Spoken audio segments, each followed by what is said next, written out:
Hello, everybody. Welcome back once again to Crew First Culture podcast. My name is Jeremy, and thank you, as always, for spending some time with us today.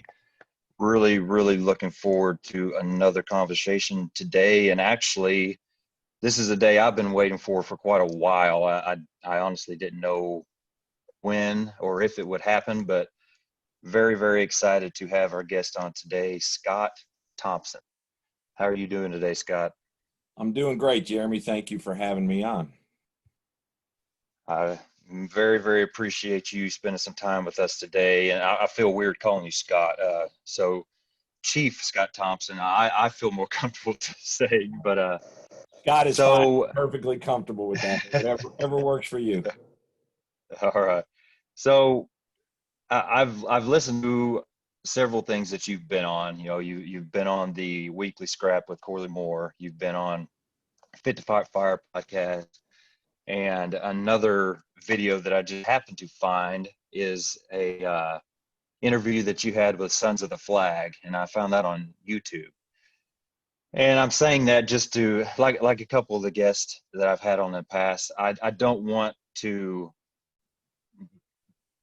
have you go into the same stuff that you keep saying. So if it's all right with you, I will kind of steer people in those directions because you give a really good bio and a couple of those about your past history and kind of where you started and through your journey, because it's been quite a journey, different organizations and all that. But so if you're okay with it, I'll steer them in that direction for more kind of background type issue or story on you.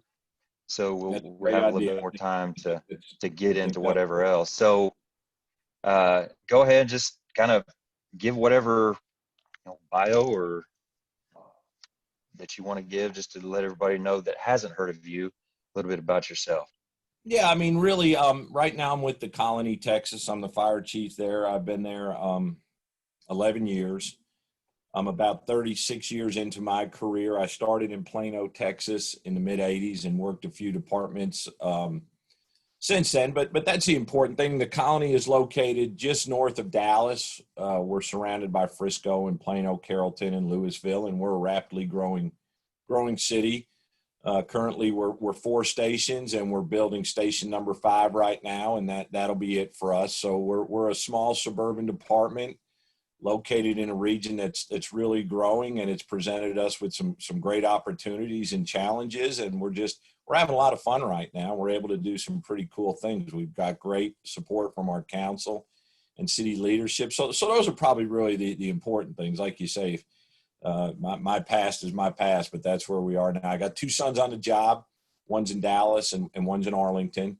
So I'm proud of them that they chose the family business, and that's really about it. That's awesome. So it's interesting, kind of just preparing myself for this conversation. I just kind of thinking, I've never personally met Chief Thompson. I've never even been in the same room as Chief Thompson, but he has made a huge impact on basically the direction my career has gone this past year. And I didn't say anything to him about this before we started, but I just kind of want to use that as an example of to everybody out there that, man, you can reach people that you don't even know you're reaching, as long as you're putting your message out there, as long as you're doing what you feel is right and sharing what you have. And so I wanted to take a second to thank you, Chief, for your message that you're putting out there, for the book that you put out. And it's inspiring to me, because there are a lot of people out there, a lot of firefighters and officers in every rank, that want so badly to work for somebody like you. And, not that I know the first thing and all this and that, but just to have somebody that lives by just everything that you speak for and live for. And I want to say, on their account and for mine, I really appreciate everything that you're doing for the fire service. So thank you very much. Well, thank you for sharing that. I greatly appreciate it. sometimes you feel like nobody's listening. So thank you. Oh yeah, for sure. Yeah, that and that's a big deal. You know, I feel it. I think there's a lot of people like that. You know, you hear the negative feedback. It seems a lot more than the positive feedback. And you know, I talked to somebody the other day, another person that I really look up to, and he told me the exact same thing. It's like, well, thanks for the feedback. I don't hear a lot of positive feedback. And I'm like, are you kidding me? I mean, but I wanted to make sure that I said that, because just in case, you know, if you don't hear a lot, there are a lot of people out there that are really looking up to what you're doing and what you have done. So Well, I appreciate that. I Thank you very appreciate it. much. You're welcome. So kind of getting into it here. Obviously, if you haven't known yet, Chief Thompson put out a book a little while back, The Functional Fire Company. And I am not lucky enough to own the book, but I did get in touch with somebody that had one a few days ago and kind of started to work my way through it. And man, I'm very impressed. I mean, it's pretty much exactly what I expected it to be. But I think where I want to start is there is a very obvious theme with you throughout the book, throughout these other podcasts that I've heard you speak on, and you kind of word it different in different areas. So I'm just going to kind of paraphrase it in generic terms. But basically, you can either choose to accept the quotation mark accidental culture that exists and do nothing about it, or you can actually work to create your ideal culture and what you want as the culture. And I couldn't agree more in any way, and I couldn't think of a better way to kind of start this conversation than with that. And so kind of where did you start realizing that, and kind of what does that mean to you? Well, I think it really started when I was young and wanting to get into the fire service. You know, I think we all have this idea of what the fire service should look like. I grew up 28 miles north of New York City in a place called Croton-on-Hudson, so I had a heavy FDNY influence, and it was, you know, in the 70s during their war years. I remember watching on the news. It was either, you know, something about Vietnam earlier in the 70s, late 60s, or fires in New York City. So you start to kind of start forming, I guess, this idea, if you will, of what you think something should be.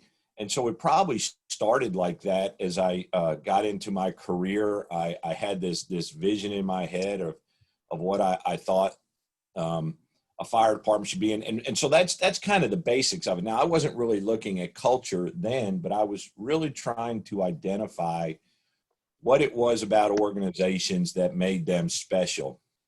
You know, back when I was growing up, we didn't have this technology. So one of the things that I did is I would spend my vacation time each year, and I would travel to a firehouse someplace in the country that was busy and doing stuff. And I would spend a week there. I've traveled to, you know, obviously places around Texas, Dallas, and Houston, but been up to FDNY a couple times, Chicago, Denver, California. And I would go into these organizations. I just wanted to kind of get the feel for the organization, but really study these fire companies that were doing pretty cool things. And so as I started out very broad, I kind of wanted to define what it was that made these organizations unique in their own way. And so I started really studying culture, but it was a battle. I can remember I started teaching in FDIC in 2002.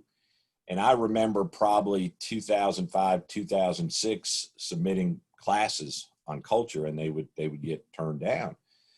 And the fire service, I don't think really understood what culture was or the influence that culture can have on an organization. Personally, and after studying it for many, many years, and 9 years very seriously in preparing for the book, I think culture is one of the most important things of any organization. I mean, every organization has one, whether it's accidental or it's by design. And you got to think about it. The culture of an organization, the subcultures, the microcultures, influence everybody in that organization. everybody in that organization along the same lines can influence the culture.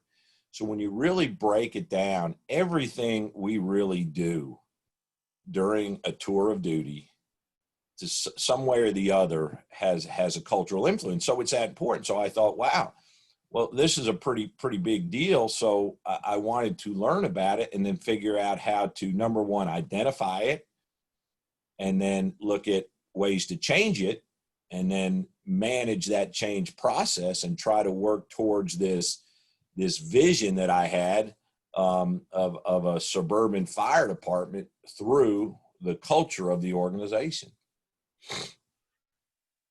Yeah, that's interesting to hear you talk about that. And I know, obviously you've been in the fire service, longer than I have, so our timelines are off. But I can't think back to a time probably earlier than maybe 3 or 4 years ago when I really even knew what the term culture in an organization even was. And that's weird to me because now it's like I can't get enough of that topic. I want to absorb as much as I can. And maybe it was just one of the many flips that were switched when I kind of gained a little bit of formal leadership, when I promoted to an officer role, and that kind of mindset changed. But it's interesting to me to hear you say that 15 years ago you were kind of pushing the thought of culture in the fire service, and nobody was really biting on it yet. But nowadays it's like it's starting to really seem like it's picking up some steam, and that's great because I'm like you. I think it is so important, and I see it daily, and that's just in my small organization, what the culture does for crew, a shift, the department. And it's just, and it's just everywhere, like you said. And if you want to ignore it, it doesn't mean it's going away. It's still there. It just means it's being neglected, like you say. And so that kind of leads into another question, and something you bring up in your book and other places, is you like to I'm trying to figure out the way you turn cultural management, basically every day by the leadership team, is how you describe it, and kind of give us a little idea of what that looks like, what you kind of mean by that. Well, we did something, and I don't know if you got to it in the book yet, that I call the Colony Project, just because there was not a better name for it, where we really looked at the organization, and we looked at the things that influenced our organization internally and externally. And this provided great insight for all of our formal leaders, our company officers, our shift commanders, division chiefs, ops chiefs. And what it did, it started to give us an understanding. Now, without sounding arrogant, I mean, we got problems like everybody else, but you got to think the Colony, it was this little city that on paper is really nothing. Where there's nothing spectacular really, and this is going back before we've had some growth about the city or the department yet. Nobody was leaving. We didn't have any turnover in 11 years, even more than, 11 years I've been here. Nobody's left to go to another fire department job. Now I got to put an asterisk by that, because we recently had somebody who came from a department here, had a baby, they had family, so they went back. So that we had that. We were getting a tremendous amount of support from our city leaders and from our citizens, and things were going really, really good.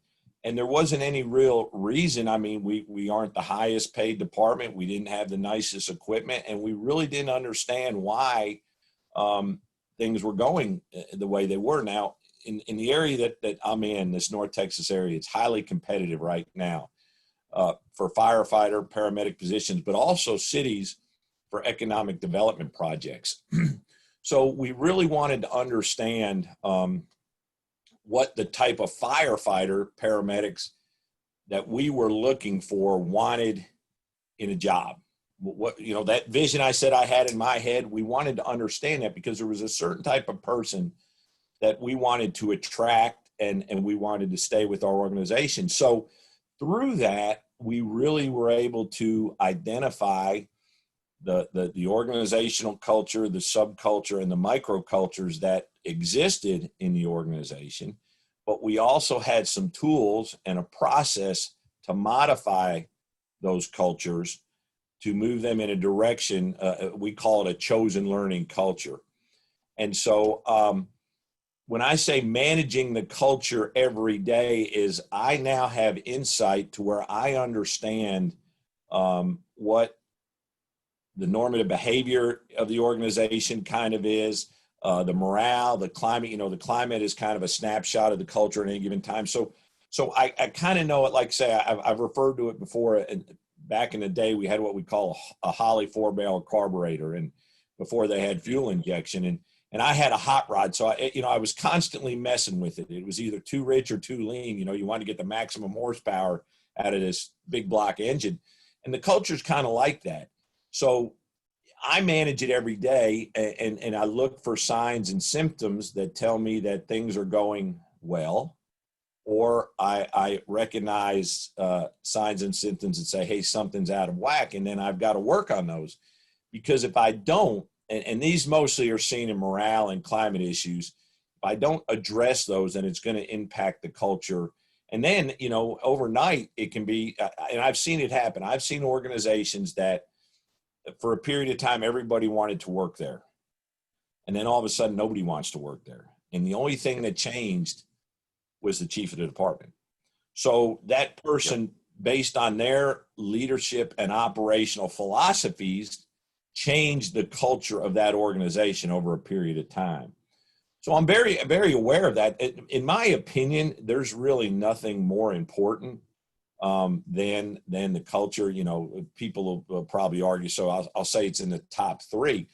So if I'm the leader of the organization and everybody is looking to me to create an environment that they can be successful and survive in, I think a big part of my job is to do that and manage it daily. You know, a lot of fire chiefs think to be successful, you're constantly building and buying and hiring, and that's the sign of success. You know, oh, I've got all this stuff. We do all these things. Yeah.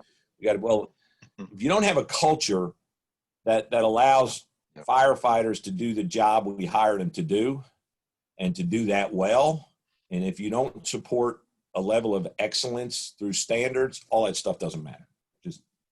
Just stuff. Absolutely. So something else I heard you talk about, and this may be just a fictional, just an example, but you talk about going into a firehouse and kind of feeling like something was off. And so you pull, you know, the senior firefighter, whoever aside, and kind of say, man, something seems wrong, you know, what it is, what's going on. And they say, well, Chief, that memo you sent out, it just kind of rubbed us wrong, or, you know, whatever it was. So my next question is, you didn't spend your entire career at this department. You know, you came in as an outside person, so you had no relationships with anybody. How do you go from a fire chief that doesn't have everyday communication with everybody and is new to an organization to somebody that can walk in a firehouse and just feel like something is off because you know them that well? How do you do that? Well, it took a lot of time to develop. Now my first 5 or 6 years there, that wasn't the case at all. I was learning the organization. But now we just promoted the first generations of officers that have really been a part of this thing since kind of the beginning. So they really know nothing else than this chosen culture.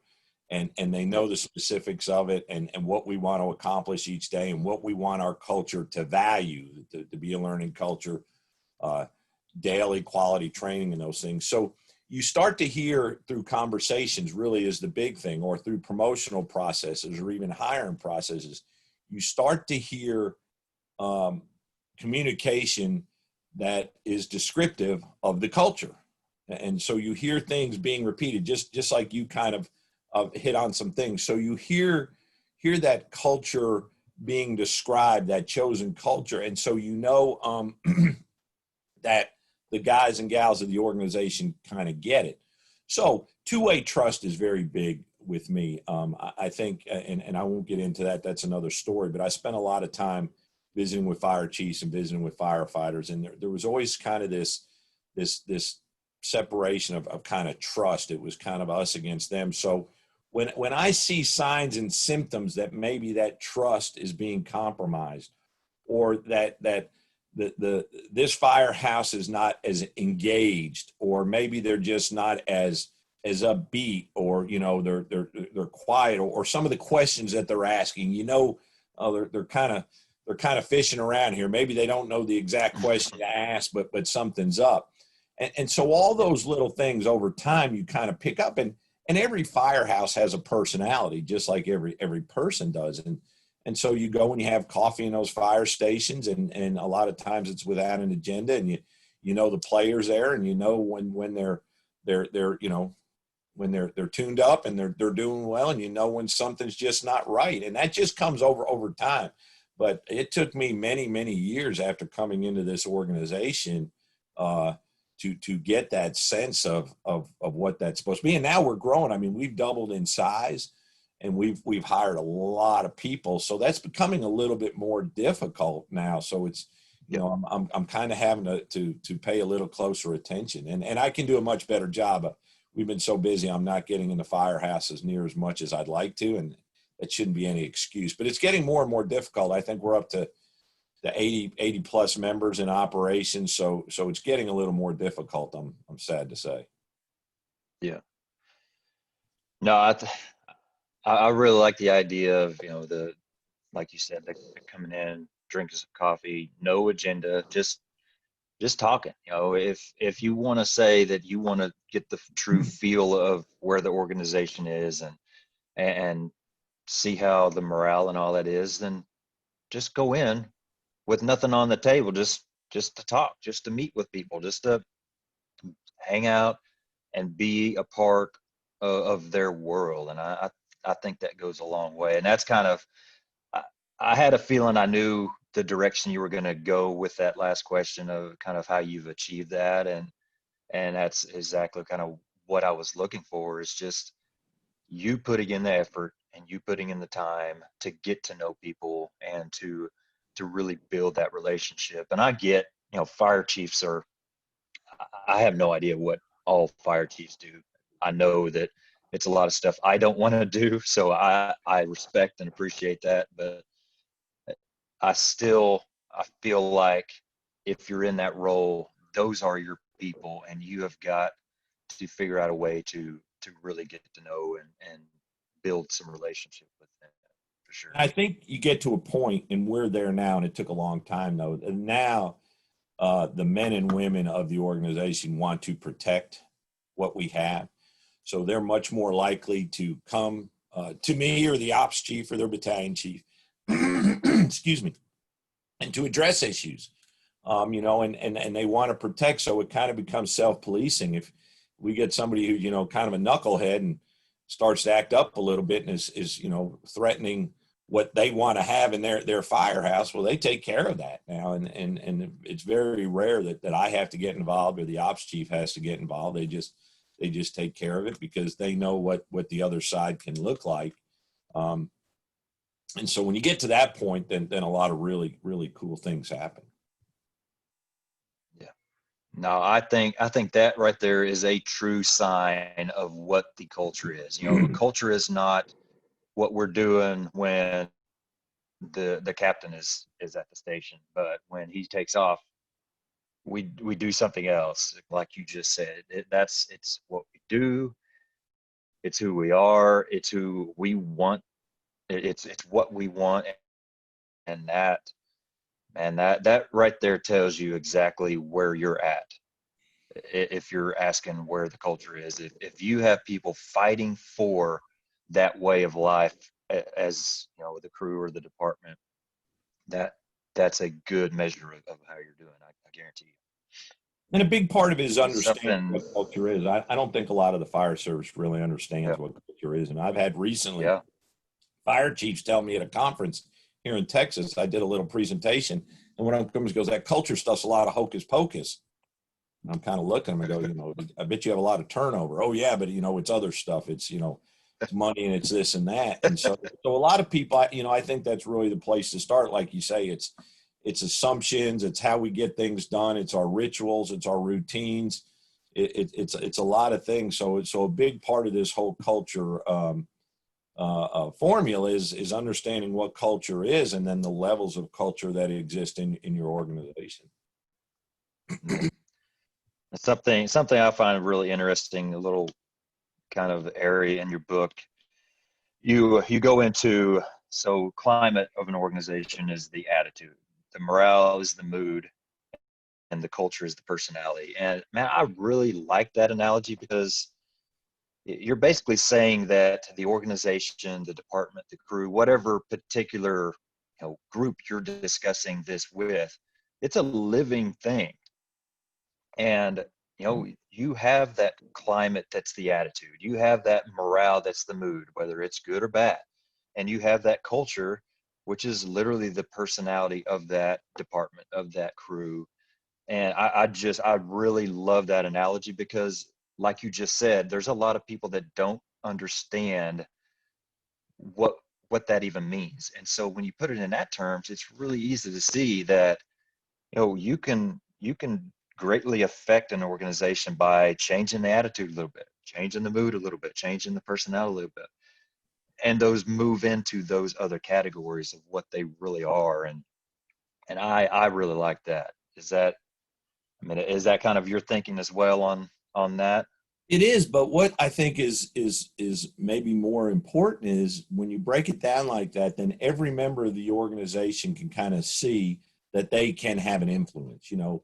Everybody in our organization is valuable, from the newest person to the most senior. So when you break it down, this new person, this junior member, can understand that they have a direct influence on that level of the culture, whether it's the microculture or the subculture.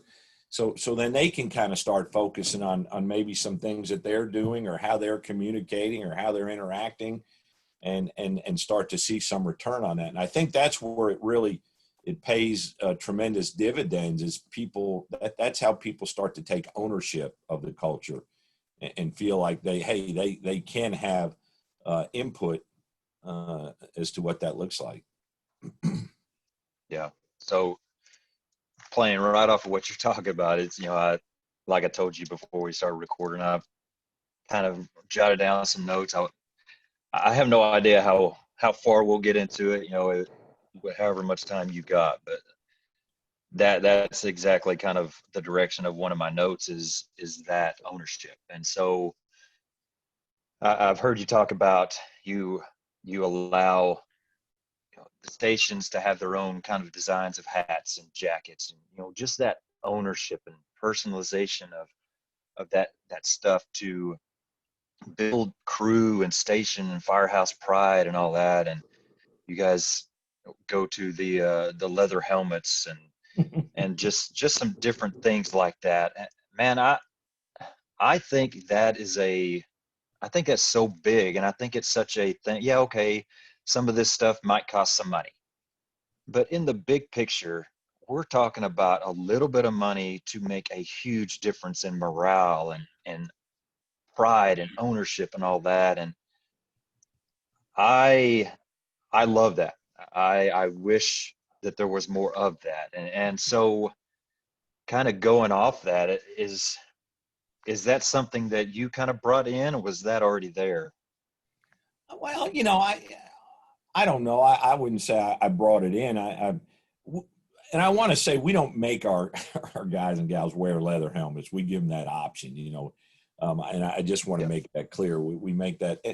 It was something I think that I presented early on and said, hey, would you all be interested in looking at a leather helmet? And there was an excitement about that. So it's going to my boss and saying, hey, for a couple $100 more, I think we can do something for the troops that'll be positive.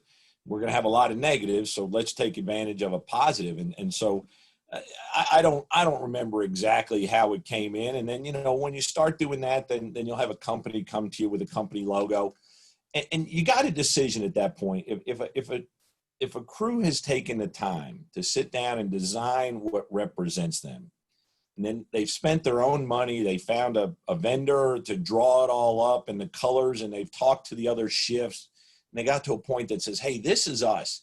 And then they come to the fire chief or the ops chief, and there can be one or two reactions. The fire chief can look at that as initiative and ownership, and that, if they're doing this is representing them, and from now on, that's going to be a sign of their effort and their work ethic, and that's their brand.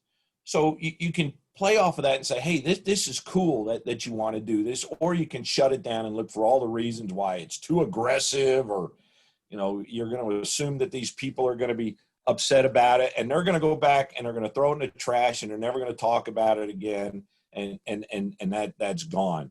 I can tell you this: I've been in a leadership position, I don't know, 20 or 21 years, and I've never had anybody complain because we wore leather helmets. I never had anybody complain about tattoos. I've never had anybody complain about us wearing different T-shirts. I've never had anybody complain about a ball cap being worn backwards. Now, we want to look professional. We are a tribe. We want to be uniform. But I mean, I just think that if you got a company that takes that initiative and they want to put themselves out there as being this, then that's great. That to me, that's just cool, and it shows initiative. And yeah, there's 1,000 reasons why we shouldn't do it, but there's one good reason to do it, and that's that you're allowing that firehouse to take a little bit of ownership of their identity. Yeah. Now, I've been. Did I answer your I've question? only been a part of one organization. Oh yeah. Oh yeah. And it's just funny. I just sit here and just kind of it just kind of goes with some things going on, in our department as well. And so You're not alone. but You're not alone. I know. But just thinking for my personal example, I've been here for 18 years, so I have a lot invested in this department, and I care about this department a lot. And so I'm obviously okay with representing the department with the names on the trucks and the jackets and the shirts and all that. But I have so much more pride in my particular crew because it's mine. It's who we are, and I want so bad to have some of that. I don't know if you want to call it, I'm trying to think of a good way to describe it, but not really separation from the other crews or whatever, but It's identity. Call it identity. I just have a lot of separation. Yeah, no, that's a good way. Yeah, I want us to be able to represent who we are. It's exactly right. And it's frustrating to not have that ability because, it's kind of looked at as you're trying to be an individual, or, it's going to look like all unprofessional because you're going to have all this. And obviously I'm not trying to get into things that are going to get me in trouble by talking about them, but it's hard for this conversation to happen without getting into that. And it's just, I love seeing administration give that leeway to people that are putting that effort into wanting to take pride in who they are. And if you have a crew that isn't into that and doesn't put the work into it and just goes with the status quo, okay, whatever. But if they're putting that effort into it, if they take that much pride in who they are, why not give them that to really even fire, light the fire even more and push them even harder. So, but there's two sides to yeah, it, though. There's another side. If all they're worried about is designing T-shirts and stickers, and there are a bunch of mopes on the fire ground, they haven't earned that. I mean, if you look at the Marine Corps uniform, every part of the uniform represents something. So you know, if I go into an organization day one, it's not going to be, hey, pick out your company logos and all this, and that's our focus. It's over time. I've asked this organization to do a ton of things. I mean, we train every day. We have very high standards. I really, really, really hold this organization accountable. So when they're successful, and that's some way that I can allow them to recognize their efforts, man, to me that's a no-brainer. You know, if these guys, if you're slow getting out of the house, if they can't throw a ladder, if they don't, you know, they're sure it's going to say we suck less. But if they're good and they're solid and they want it, they want a little bit of pride and show what that effort represents. You know, the military has it. I mean, I just think it's an easy way to recognize a small group's effort. Yeah. Yeah. No, I completely agree. And I think for the most part, if you have a crew that, or, you know, a firehouse or whatever that is wanting to do that, I think that's the kind of crew you're dealing with. It's the crew that is doing extra, that's doing more, that's going far beyond, you know, the minimum standard type More times crews. than not, it definitely is. More times than not, it is. I can tell you that for a fact. So another, and this is kind of more of my information, but so you recently put out a post, you're hiring. Yes. Got a bunch of spots open for paramedic firefighters.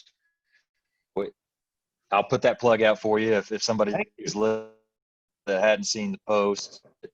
I wish my circumstances were different. I would be applying myself. But love that. In the post, the first line says that you're going to be going to a 4896 schedule. And so this is something that, again, we have been interested in going to, you know, in our organization. And I just kind of want to test the waters on what you had to say about that. Where did that come from? Is that a kind of from the ground troops idea, or is this something of yours? No. And I was originally against it, and truth be told, I'm still not 100% for it. But I don't know if you know the other story. So I mentioned that it's very competitive here to get firefighter paramedics. So we did something that nobody else in Texas has done, is we created a paramedic only position. So we will hire paramedics just for our ambulances. We won't make them go to fire school. They're on our ambulances. They're part of our fire company. So that was our first big change to address this shortage of people. And our organization has made that work. We're 3 or 4 years into it now, and it's working great. So I asked this organization to do something which everybody told me I was crazy to do, and they did it. So when the talk started coming up about 4896, we talked about it a couple of years ago, and I was against it, but I wanted to know what number wanted it, and the majority didn't want it. So I've got a new, we're a right to work state, so we have associations. We don't have unions. So I went to my association president, and I said, get a vote for me, and let's just find out where we are, because we're not going to put a lot of work into it if nobody wants it.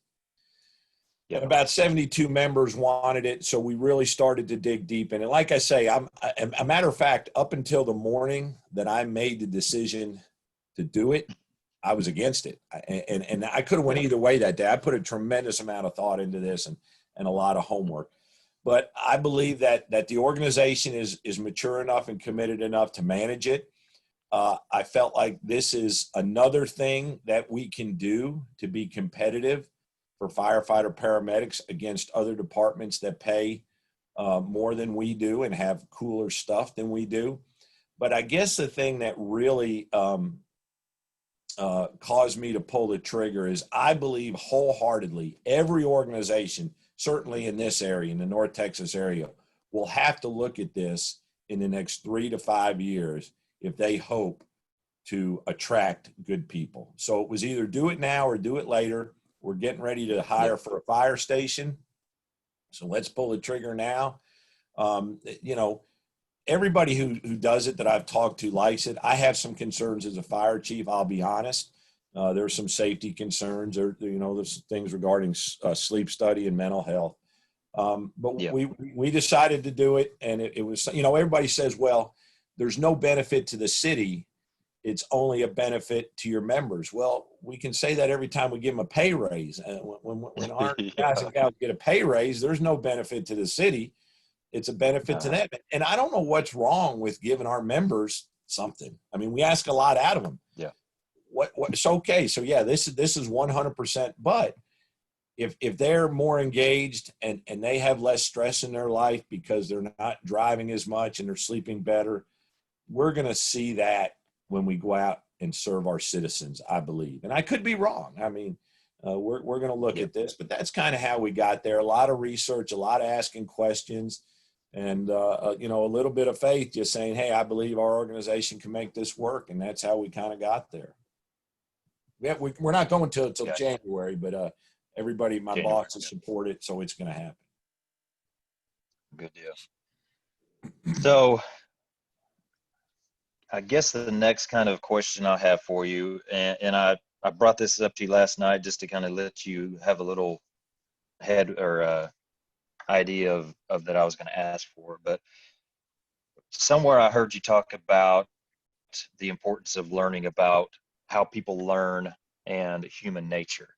And this was interesting to me because I feel like it's a huge lapse in the way officers are trained, or the areas that officers are trained.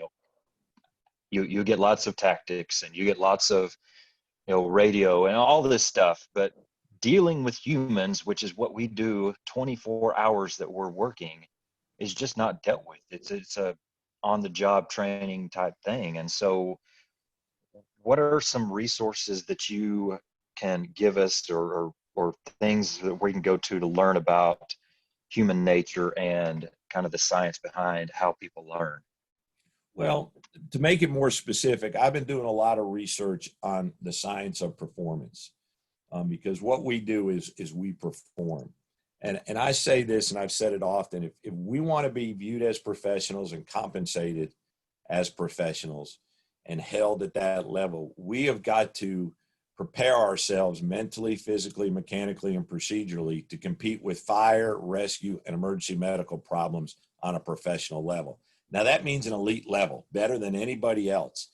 And so I've been spending a lot of time on influence and the science of performance.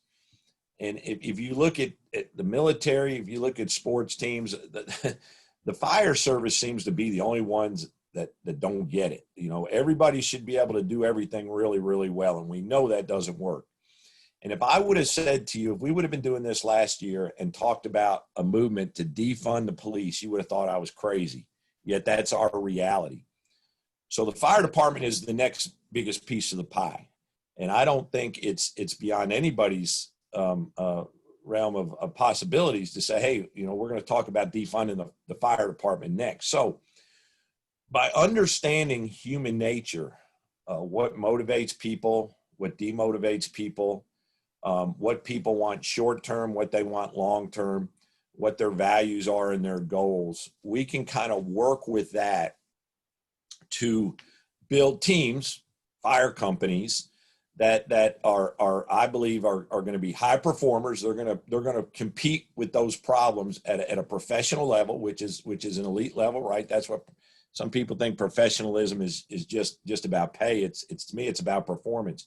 And I'm going to offer a quote here that I mention frequently, and it came from Pete Lunn, and Pete was at the time was a lieutenant in Rescue 3 in the South Bronx, and I got to spend some time with him, and we later became friends. And this was in October of 92, and it was a Wednesday, and we were sitting there at the kitchen table at an old firehouse before they moved into their new quarters, and I was currently working in Plano, Texas.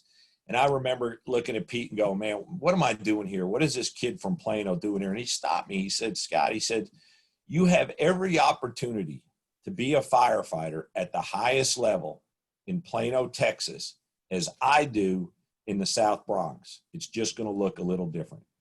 Okay. So we all have that possibility. So by understanding human nature and the science of performance, we can start as an organization to develop together, if you will, so that we build these high performance fire companies. And I really dread the day that if we're in an organization where we don't have any standards, we're not committed to quality learning, that our citizens find out that their survivability is philosophical versus situational. In other words, because this truck company on this side of town doesn't believe in vertical ventilation and they don't believe in aggressive search, and this truck on this side of town does, that I have a better chance of surviving in truck one's district than I do in truck eight's district. How do we explain that? So that's kind of a roundabout way of describing the motivation. So, I mean, there's a lot of good books. I mean, this is one, The Science of Accelerated Learning, The Mindset, The New Psychology of Success. This is a book that I did on the scrap. I talked about on the scrap, The Laws of Human Nature. And it's really just learning about people. So in our organization, in the Colony Fire Department, everything focuses on four things. And my expectation is for the organization to be prepared mentally, physically, mechanically, and procedurally to do four things. Number one is take care of people, them and us. So the only way we can do that is by understanding people, by being able to deliver a high level of service, but knowing what it is that people need. And so all this kind of comes together, and that becomes something that our culture values. So it's a big kind of it's a circle where it kind of all meets up, and it all supports one another, and that's a big part of the chosen culture. And I said a learning culture is that we understand human nature, we understand how people learn. Then we can really do things to support that, and not just talk about it and say, hey, it's a cool thing that hangs on the wall. We can actually commit to it. No, that's good. I don't have any short explanations for anything. Sorry. No, and that's not a question that does. If you give a short answer to that question, you're not really getting into it. I'll say that much. So, no, I appreciate that, and like I said, I just feel like it's an area that new officers just you aren't prepared. You're just not. If hopefully you have some life experiences or whatever behind the scenes that has maybe prepared you some for dealing with people and solving problems and things like that. But educationally speaking, I think there's just not much of that going into that role. And man, it's almost all that's what we do. And and I've said it before that if you have a crew of 3 or if you have a crew of 12, you have to deal with 3 different or 12 different personalities, different ways that those people learn, different things or different ways that they like you can speak to somebody different ways. And it's so difficult the more you add to figure all this out. And so, yeah, I think so let me offer you a reading tool. things like that, and it's huge. Let me offer you a tool to make it easy for you. If you will, picture a line, okay? And leadership is influence, okay? We're either a positive influence or a negative influence. Sometimes if we do things or don't do things, even not doing something can be a negative influence. So if we look at that line throughout the day as you have interactions, you can ask yourself, if I'm above the line, I'm a positive influence. If I'm below the line, I'm a negative influence. Now that influence needs to move towards kind of what the book about is, this company being functional. And functional kind of means by design, it serves a purpose, right? And you've got to kind of define to your crew what that is if it doesn't come up from up above. So that same line, you can ask yourself, are we functional right now? Or are we dysfunctional? If we're dysfunctional, if we're not prepared, like I said, mentally, physically, mechanically, procedurally, we're dysfunctional. So I've got to influence this group or this member to get us back above the line. My influence has got to be positive to get this company functional so that when we go out and serve our people, we're delivering the best service. And it's kind of a check and balance of kind of saying, where are we throughout the day? Hopefully every officer goes into the firehouse in the morning with a vision of how they would like the day to go. And I always say roll call is the best time to practice leadership. And officers that do that are going to have an advantage. Those that don't are giving leadership away. But when you do that, then when you leave the firehouse the next morning, you can reflect. on that influence. Was I a positive influence for a majority of the day, or was I a negative influence? And that sets you up for the next shift. So maybe that helps you package it a little bit instead of looking at this gigantic thing called human nature and personalities and personal values and character and all that, of just saying, hey, what does my influence need to be for my 1, 2, 3, 4, 5, or 6 person group, and focus on that. And a lot of times, if you know your people, they'll let you know if you're being a positive influence or a negative influence. And that's what you got to focus on. If you're being a positive influence and your company is functioning the way it's supposed to, that's the best you can do. Yeah. No, that's great. That's absolutely, like any huge or, big problem. If you look at the big problem, if you look at the overwhelming stuff that has to happen, it really isn't going to serve you any purpose. You've got to break it down into the manageable pieces and take the first steps, and the single bite of the elephant, all those type of things. And just you saying that makes me automatically think, I definitely see some areas in my day that I need to take more advantage of. We all can call that you call it, or whatever. Do what? We all can. We all can have those. Nobody is exempt from being better each day. But if you think in your firehouse, just as simple as sitting around the kitchen table, if somebody really gets into some disruptive communication, well, that's a negative influence. That's distracting the company. But your reaction to that is even more important.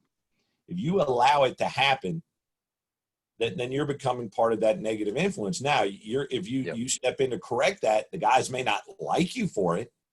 They may get mad at you and say, oh, this or that. But you're being the influence that you're supposed to be in that group, and that's what it's all about. Yeah, that's great. And like I said, I not that I'm saying I'm alone in having areas to improve, but it's good to be able to step back, hear something like that, and automatically say, okay, here's an area I can do better at. I can be doing this more, things like that. And it's really helpful to break those things down into smaller, more manageable type things that you can start working on. So that's a good way to think about it for sure.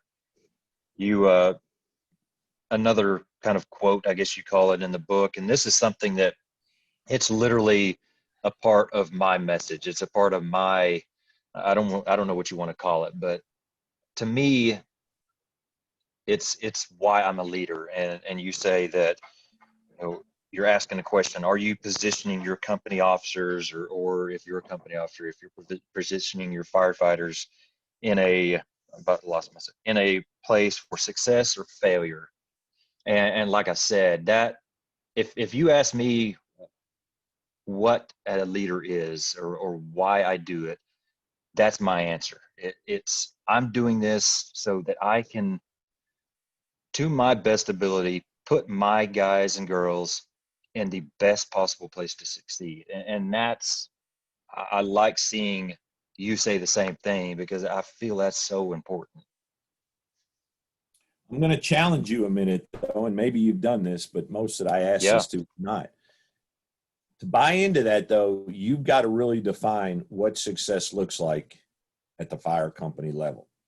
So in order to really do that, it's easy to say, I hear all the time, well, the fire went out and everybody went home. Okay, put that aside. Yep. But if my job at the fire as a fire chief is to create an environment where my folks can be successful and surviving. Well, we know what the survival part is, but that's not just all physical survival. It's also career survival, so I don't lose my job.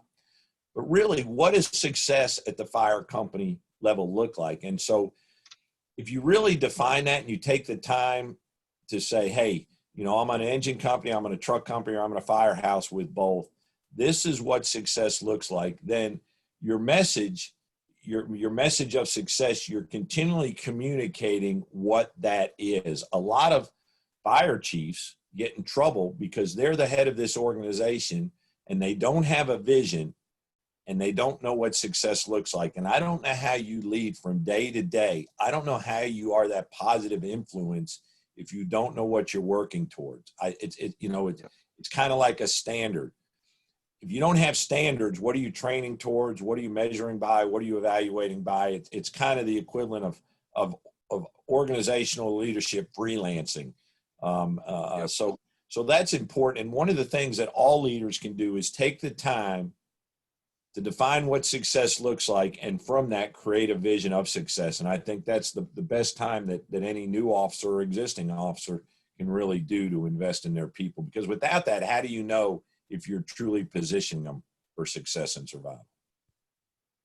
That's a great point. You can, and this kind of bleeds into personal life too, as well. It's just something that I deal with constantly is you could try so hard to do something for somebody, do nice things, or lead somebody in the best way that you think is right, or whatever. You're working hard to do good things, but if you have no direction, or if you're kind of headed in a wrong way of what you actually are wanting, you're wasting your time and effort and everything. And so it's absolutely right. You got to have a target, basically, and if you don't, there's no telling where you're going to go, and that doesn't matter if you're working hard towards it or not. You're just kind of flying aimlessly, I guess you could say. Mm-hmm. And you kind of get into, you said earlier about the normative behavior, and that kind of plays into the same thing. You're either gearing up that normative behavior towards success and survival, or you're allowing your people to drift towards failure. What kind of describe what normative behavior? What do you mean by that?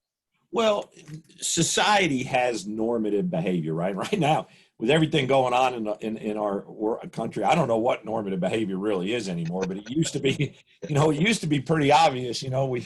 We're patriots that support our flag and our country, but our society has what they consider normative behavior. This is acceptable, and so in the firehouse, if we deviate from that's when we get in trouble. So we've heard in the past terrible things go on in firehouses, and because of bullying, because of hazing, and that has deviated from what our society considers normative behavior. So we have to understand those are kind of like the rules, or the acceptable behaviors are normative behaviors. So when we start deviating from those, we've got to use great caution. And it's typically when there's deviation from normative behavior that people's careers become jeopardized. So that's really what that is. It's saying, hey, there's a society out there that believes this is acceptable, and we have to understand that so we don't deviate too far from that. I got you. Yeah, definitely something to keep in mind for sure. And I guess it's really just something to kind of measure where you're at along the process and make sure that you're on the right track. Like I said, a big part of that survival, we want our people to survive when they go out the door. And I'm not even going to say this compares to being killed or having a career-ending injury. But if you and I were allowed to drift towards failure enough to where we lost our job because our supervisor allowed us to drift towards failure, that's a life-altering experience. I know I can't go anywhere else and get the deal that I have now. I'm going to work at Home Depot or something. Yeah. So part of our job as supervisors is to protect our people on the fire ground, on the roadway, make sure they're not harmed physically, but also don't allow them to drift towards failure by deviating from those normative behaviors till they get to a point where now their career is in jeopardy because they've had their baby, they got their mortgage, they may be taking care of their moms, and now we've allowed them to get to a point where they've lost their job, and we have some ownership on that. That's we have blame in that. So that's part of the survival part of the success and survival. Yeah. And I've talked about another little piece of that. I think I've talked about two groups that we really need to focus on as leaders in fire service, and that's the people that are kind of uninspired. they're perceived as being lazy. They don't really do much. They're not involved in much. And the people that are just overwhelming and just they're pushing the boundaries, they're questioning authority, things like that. And it, they aren't bad people. They are people that on one hand need some inspiration, they need some push, they need to be inspired and motivated. And on the other group, you just need to direct that passion and that aggression, you know. And I feel like there's so many people in those two categories in the fire service.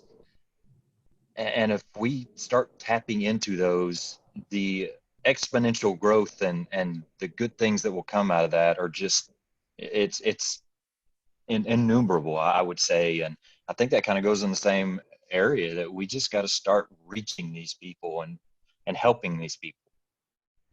And that goes back to the human nature part of thing. Everybody is the way Yep. they are for a reason. Now, I'll tell you, I got a couple people in my organization, I can't figure it out for the life of me. They do just enough to get by. They have all these opportunities. I've sat down and talked to them personally, and that's the way they're going to be. And though you want to be cautious before you give up on somebody. I don't know if we'll ever solve that problem, but we got to look at the environment that they're in. We got to look at what their personal values are, and if they conflict with the organization's values, we got to look at what their short and long-term goals are, and then find out what's going on a little bit, you know, if you want to take it to that level, or at least consider that there may be factors outside the firehouse that they're having to deal with. But not everybody's meant to do this job. We probably let go of an above average number of people during probationary periods. We're not afraid at the 10-month period in a year probation to say, hey, you're not going to cut this. And I think what a lot of people will do is say, you know, we don't want to go through the process again. Let's make it work. And then their problems their whole career. Or we'll get somebody really passionate, the person that we want, and we'll put them in a toxic firehouse. And in 6 months, the passion will be beat at them. And we don't do anything about it. We allow that. That's going on today in firehouses across the country. There is some crappy company officer who all he or she does is care about themselves. They're going to do the least amount of possible to keep them out of trouble, and they're not going to invest at all in anybody that they're responsible for. And the system is allowing that. You got to think there's a battalion chief, and there's an operation chief, and there's a fire chief that's allowing that to happen. So who are you going to blame? You know, that's a systemic problem. And that's something, you know, if you don't have standards, if you don't have expectations with accountability, I think mentoring is very important. I think if you have a formal mentoring process, you can take care of a lot of those problems. But for every problem that exists in a fire department organization, there's several layers that have allowed that to exist. Kind of going off of that, something else I've heard you say is you kind of expressed your concern, I guess is a good way to put it, about a divide that you kind of see coming, and that divide is in between the people that are really not motivated. They're happy with not going out and learning and just kind of improving anything. They're just happy where they're at, and those people that are motivated to do more, to train more, to go outside and gain more knowledge and all that. And I don't think that's a future problem. I think that is already here. And I don't know if you I'm agree being with that or not, optimistic. but I'm being a little optimistic. It is here. It is here. Yeah. Do you see any, not easy, but what do you see as some solutions to that? Is it just, if you're one of the fired up people, you do what you feel is right to do, and if sooner or later hope that some of those people kind of come over to the other side, or what can we do about that? You know, I don't have a good answer for that. I probably get a call a week, if not more, from some passionate kid who's stuck in a toxic firehouse, and they want to know what to do. And you know, I don't have a good answer. I can only control the Colony Fire Department, but it is a real problem. You know, experience is only valuable if you share that experience. And Yes. if you put somebody in charge of folks, you know, and I'm thinking of somebody with kids in the fire service. Everybody, you're a company officer, right? Everybody who's under your charge Yes. is somebody's kids. It's the most important thing in somebody's life. You better take that pretty serious. You know, if my kids are victims of incompetent officers, the brotherhood goes out the window. You know, they're not playing the game the way they should be. Then there's no. But that's going on all over the place. So I think what you have to do is you have to be very clear with those people that are in supervisory positions. Make sure that they understand the expectation, but you got to hold them. You got to hold them accountable to it. Standards or expectations without accountability produce nothing. You know, it's just an interesting conversation, and I think that's where we got to start. Now, you know, should there certainly be a respect for those people who have been there and done that? You know, they put in the 20 years, 30 years on busy engine companies and busy truck companies. But there's still a way. Those people probably still have pretty good attitudes and they want to share their knowledge. We just got to help them make the connection with the people that they're leading. I'm talking about the ones who physically choose not to get any better, who you know, all the officer has to do is if a young firefighter goes out and let's say they go to Wichita Hot or they go to Mile High or they go to Fireman PDX or any of the other great conferences, the 350s going on, and they come back, all that officer has to do is say, hey, tell us what you learned. Okay. And the problem is already beginning to fix itself. But what happens too frequently, I don't want to hear about that. You know, you're a dumbass for doing it on your time off, for paying your own money, from being away from your family. We don't do it like that. So we don't want to hear about it. Go take that somewhere else. That's what we got. And that's a conscious decision by somebody who doesn't need to be in that leadership role. And as a fire chief, as an ops chief or a battalion chief, if I know that person is doing that and we don't have a conversation, then I'm part of the problem. And that's the only way you fix it. All they got to do is say, hey, let's talk about it. Tell us what you learned. Let's see if the company can get a little bit better. No problem. But when you just shut it down, then the separation starts, then the resentment starts. And the other members in the crew are going to see this. And they're going to see this young firefighter does not have the experience, but they have the skills and knowledge. And they're going to be attracted to that. And then pretty soon the company officer's lost a firehouse. And then what do? Then you just got a toxic work environment. And that will negatively impact the culture.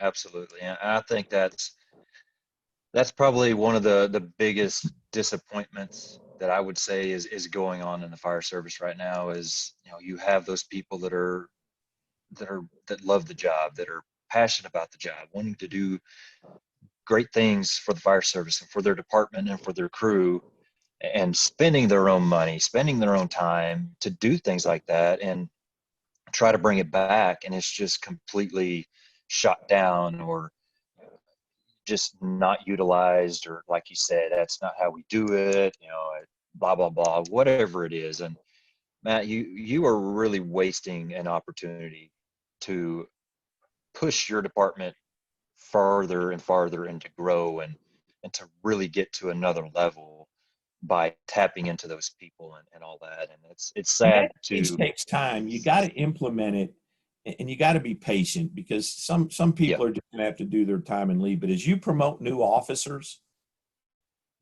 they need to understand that going forward, this is the standard, and that's the standard you uphold. You know, there's no reason a 15 or a 20-year officer should in their head think that they're too salty, they're too experienced, or they're burnt out where they shouldn't be developing their people. That's nonsense.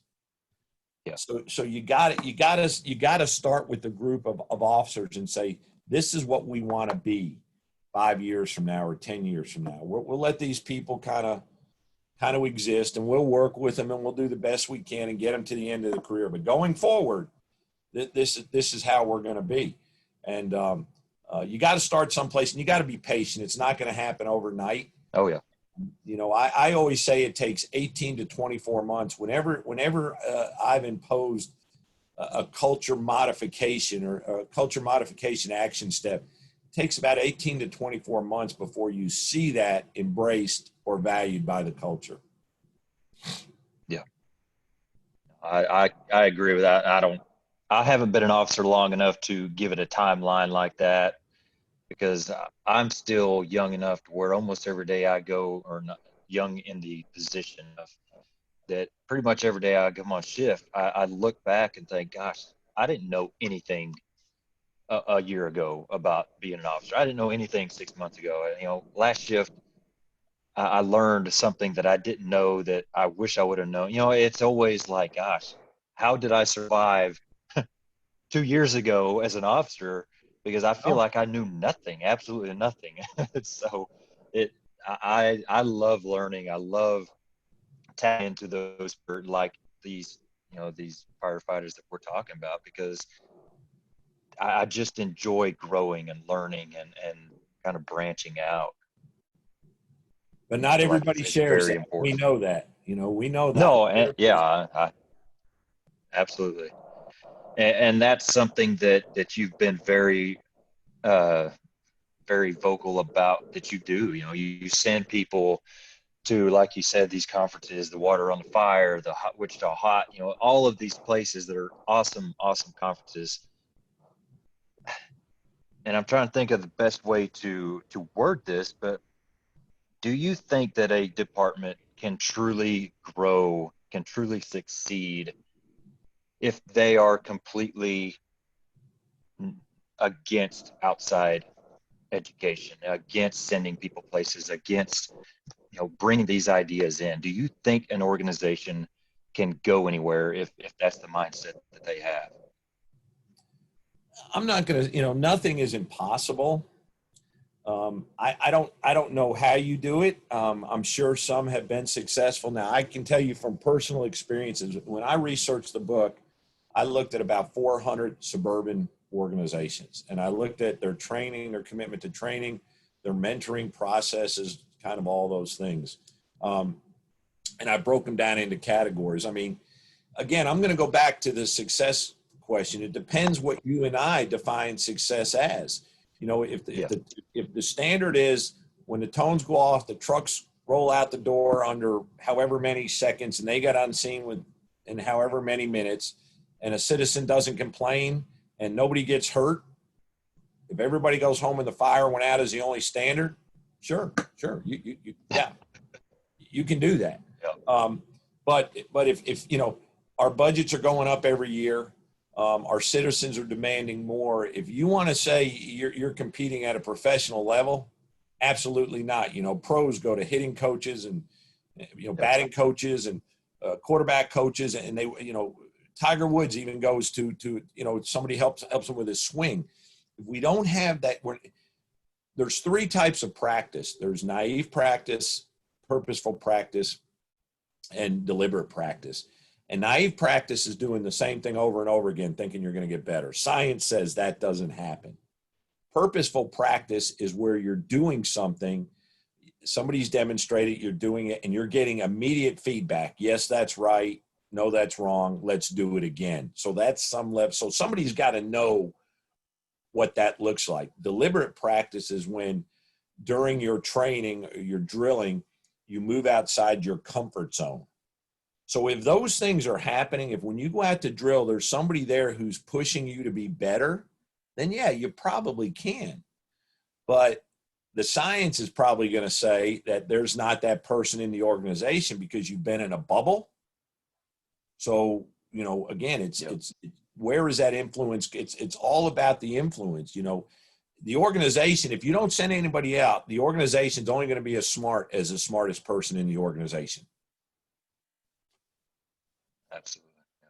The Colony Fire Yeah, Department is much that's smarter. exactly. The Colony Fire Department is much smarter than me now because they've gone out and done all these things and they've improved on it. They're much smarter than me on the job. They know more. They can do more. And if we didn't send people out, you know, I'd hate to think And if I the would think, organization you know, never could get any smarter than me. yeah, I would think as a fire chief, or, you know, even just at my level, as a station officer, that's how I want it to be. I don't want to be the only person that knows how to do something. I don't want to be, the roof of knowledge and expertise. I want there to be people below me that excel in areas that I don't know about. I'm not good at, whatever. And I just feel like it just makes sense that that would be the mindset, I guess. And but like we said, it's not always the case. I get another question in that arena, if you will. So you did all the research on all these different departments, tons and tons of departments.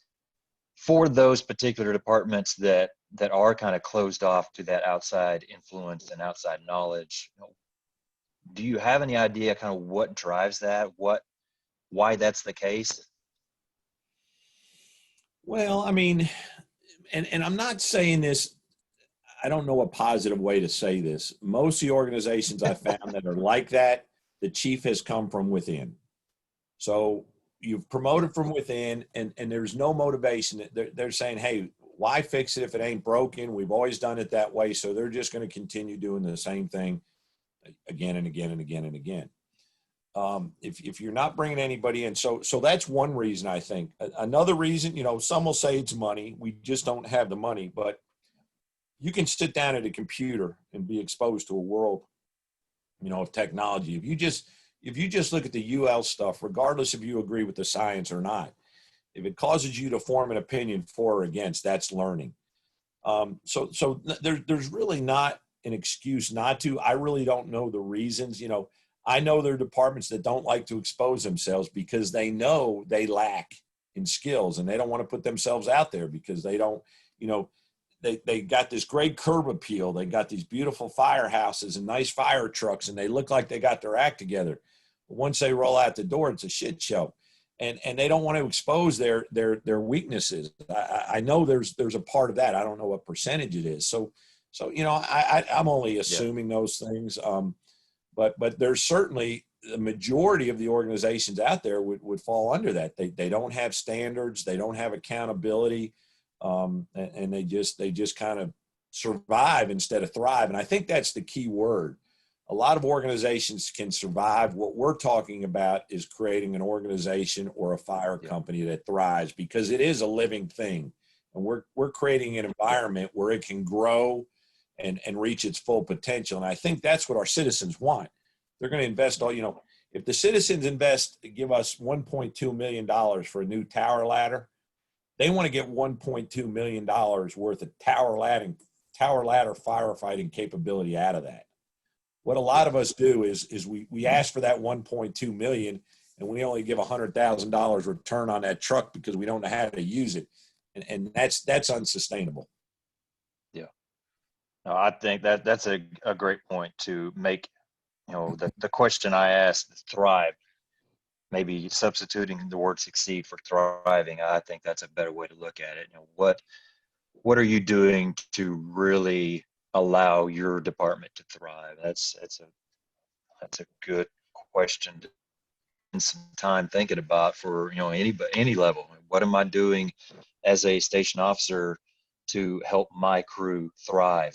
It's a lot to think about for sure. And again, that goes right back to your what the target is, what you're measuring that off of. And 10 different officers can go 10 different routes and have 10 different targets, but still what matters is how you perceive it and doing it in the right way. So that's some really good stuff for sure. Absolutely. But a Something lot of else it's controversial. that I'm kind telling of, you, a lot of it's controversial. oh yeah. A lot of it, Oh yeah. people disagree with you and I as we're sitting here, because it happens to me all the time. I've got a group of people out there who just about every time I open my mouth, they want to criticize it. So you got to take a position and believe it's the right thing, and not let those things bother you. Yeah. No, and I've brought it up over and over again, and I don't know if you've heard it or not, but one of my first guests, he had a saying, are you doing the right thing? Are you doing it in the right way? And are you doing it for the right reasons?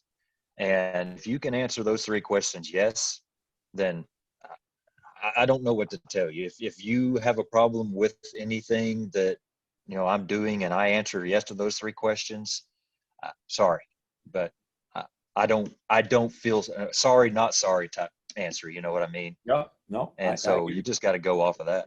Yep, Yep. for sure.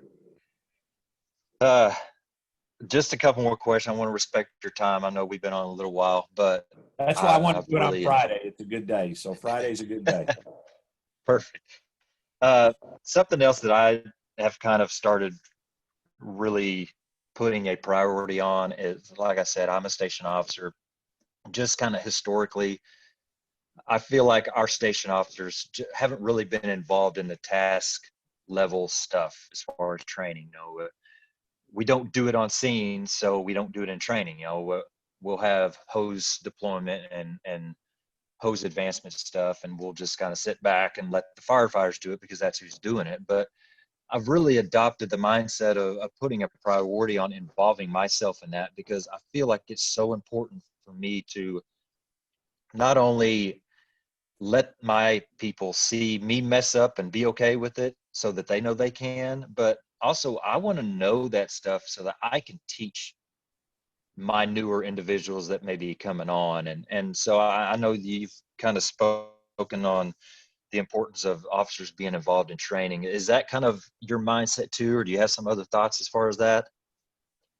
I mean, it goes back to what we've been talking about kind of all along. We for years we've talked about strategy and tactics, but we only recently started talking about technique and task level stuff. So if you're the company officer, if you are responsible for producing a functional fire company, a group that goes out and does whatever the standard is in your organization. So you need to understand at the technique level. Maybe you're not the best at doing it, but you should certainly understand what the correct way and the incorrect way looks like. And you should be able to offer that feedback, that purposeful practice or deliberate practice feedback to help correct deficiencies. And that doesn't mean you have to be the best at doing it, but you probably should Yep. understand it as well as anybody so that you can provide that feedback and say, yes, we're going in the right direction, or no, we need to fix something and go in this direction. Yeah. No, absolutely. I'm blessed right now that I have my driver is very fired up about training, and he's awesome about technique, and just anytime with instruction, he's there to do it, to give it. But also what is driving kind of this mindset is I know sooner or later he's going to be taking some promotional exams. He's not going to be around. I don't know who my new driver will be. So that very well may fall on my shoulders. And I want to be prepared for that. I want to be able to be that person, whether I'm a station officer or senior firefighter, whatever.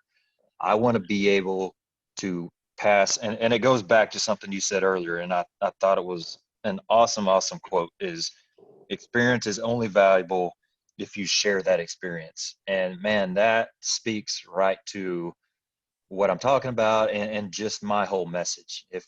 If you are a senior firefighter that has so much knowledge and so much skill and so much good to pass on, you are doing yourself, your department, your crew, everybody a disservice if you don't share that. And that's kind of where I'm going with it is it doesn't matter what rank you are. It doesn't matter, what experience, whatever, you have something to give, and you have something that you can make somebody else better at. And you really got to dig into what that is and start doing something about it, because that's how we're going to make the fire service better right there, is for everybody to start stepping up and start sharing whatever it is you have. You're exactly right, and there's a lot that are doing that. There are a lot that they perform at a professional level, at the technique level, and they're teaching us at the very basic level, and then we build upon that. But if we miss that, if we don't understand it at that level, then you can't guarantee the final product. And we've missed that for years. You know, I talked to a fire chief the other day, and he was criticizing me because we have a very choreographed fire response and everybody has pre-arrival assignments. And his Yep. comment to me goes, "You mean I can't expect my people to pull hose and throw ladders?" And I said, "Well, if that's all you want them to do, yeah, but there's so much more to throwing ladders and pulling different size lines." And so that's how we get into those cultures that says, you know, that's not important. If I'm a fire chief who goes around and says we're an EMS department that occasionally goes to fires, I have just told the organizations that being prepared for firework is not that important. And sometimes Yep. it's those little things that just say, well, why bother if this isn't important? Why burn my energy and waste my time on it? And that's happening every day. Yeah. That's it. It's funny you bring that up. That is probably, looking back, I think that's probably one of the biggest areas of growth personally for myself within the past year as an officer is writing assignments. So I have never been on a crew that had writing assignments. I didn't even know what they were until 8 months ago, probably. It was always, if you're on the side of the fire, you pull the line. And now that I'm an officer and now that I have been introduced to that idea of writing assignments, I don't want to have to go into every task that has to be done on scene. I want to be focused on what I have to do. And I've got a group of firefighters behind me that I am totally confident they will get their jobs done as long as we know, okay, this person does this person does this, and whatever else. And yeah, every scene is different, every fire is different. I can quickly go off an audible out of that and do something else, but I don't have to sit there and lay out every single thing. And it's just interesting to think that before I knew about them, I didn't know that I just didn't know. And now you look back and it's like, God, why would you ever want to operate like that? I don't get it. So it goes back into the reaching out and learning other people's ways and gaining that knowledge. I'm writing an article right now and I'm calling it a case for writing assignments. And there's science to support that. There's something called mental imagery or mental representation. This is part of our learning. There's something that's called pre-arrival rehearsal to where you can, when we talk about positioning a firefighter for success, that can start at the beginning of that shift by that firefighter knowing what they're going to do if there's a fire call that day. And I'm gonna just add this. We say, yeah, all fires are different, but they're a lot alike. And I compare it to the airline industry. Every flight is different. The age of the plane, the experience of the pilot, the weather. Yet they're the most checklist-driven industry that I know of. So we can say our fires are different, but we're going to do the same thing on every fire. We're going to address fire attack on every fire. It doesn't matter if it's in a high rise. It doesn't matter if it's in a strip. We've got to address fire attack. We've got to address search. We've got to address ventilation. We've got to address water supply. We've got to address exposure protection, on down the line. So it may be in a little different looking box, but the way we approach that, and then like you say, and if we got to deviate from that, we call an audible and we shift gears. But we are taking away a huge advantage from our firefighters by not giving them any idea what they're going to be doing until they set the parking brake in front of a building that's on fire. And like I say, there's science. It's a whole nother show, but there is a lot of science. This book, Peak, the Secrets from the New Science of Expertise, talks a lot about it, and all these things that people who perform, athletes, musicians, military, the things they can do to better prepare themselves to do that. Yeah, I think it's the goal of those writing assignments is, unless something is seen during the walk around, during the 360, whatever happens, unless something is seen that makes me want to change our assignments or on paper, whatever, I don't have to say a word to any of my crew members until at least we're ready to go in the front door. I mean, that's literally the goal. And I think it takes so much off of my plate as an officer. And to be honest, I think really kind of that mindset shift started changing, because you had a couple different little lectures that you brought to Oklahoma, and there were a couple of people that went to those and shared some of that knowledge, and that's kind of where I started digging into it. But man, that if you had the two to choose from, either I pull up on scene and literally have to dish out every assignment, or I pull up on scene and don't say a word to my crew until I get to the front door, it's not hard to figure out what would be the better choice for sure. Yet there'll be people who will argue that, they'll say it takes away critical thinking on the fire ground, critical decision making, that I disagree with that. And like I say, I hope to someday be able to prove it with science, but no other activity with where people perform does it that way. Imagine if a pro football team every night had people in different positions. It'd be total, but the fire. And the reason we do it, there's no justification for doing it other than it's easy for staffing. Nobody can tell you can prove that's the best way to do it. It's just easy at staffing, and it doesn't hurt anybody's feelings because everybody gets to ride the truck, everybody gets to ride the engine, everybody gets their chance on an ambulance. So we do it for emotional reasons, not because it improves our performance in any way. Yeah. But and you saying that right there, we had the topic earlier about how is the schedule going to help the citizens, or you brought up the point of how is it going to help the citizens for the firefighters to get a raise. Well, it's the same thing right there, just opposite. So it's just funny. It's funny. But anyway, I look forward to that article. That'll be something. I'm working on it. Good. That'd be interesting.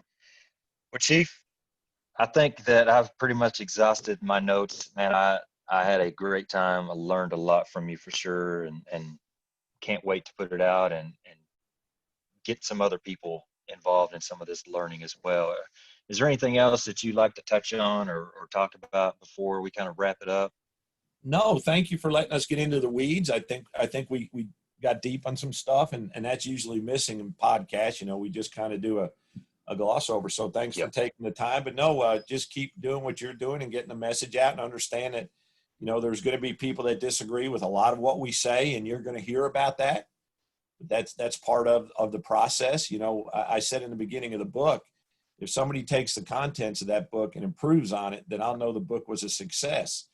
And so, we just got to keep focusing on what we believe the right way is, what success looks like, and do what we can to get our people positioned for that. And that's really the best we can do, and never stop learning. To this day, I try to go to a couple firefighter conferences a year.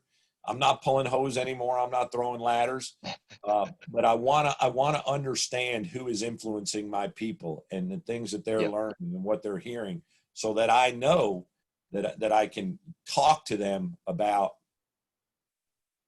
what we're trying to accomplish. But no, that's it. Thank you for your time. Thanks for having me on. You're very welcome. So the book is The Functional Fire Company. Tell us where we can find the book. Tell us where we can contact you if anybody has questions. You got a website, anything like that? My website is fireserviceleadership.com. You can email me at scott@fireserviceleadership.com. I also sell the book on my website. I can sell it for about $10 cheaper, but it's a Penwell Clarion book, so you can go to Fire Engineering Books and Videos and buy it there. It's on Amazon. Like I say, it's a little bit expensive, but if you contact me, let me know if you want it autographed, and I can get you a copy. But welcome any feedback that anybody has on it, good or bad, and that's pretty much it. Reach out to me if you got questions. I'll share what I can. All right, good deal. Again, I appreciate we get in some more stuff, because there's so much that you can share, that it not only kind of gives us a direction and an idea of where we want to go as people that are trying to improve, but it also gives us hope that pushing and pushing and pushing through a career, you can do good things. You just got to keep pushing. So thank you again, Chief. You bet. Thanks for having me on. Enjoy the rest of your day. You too.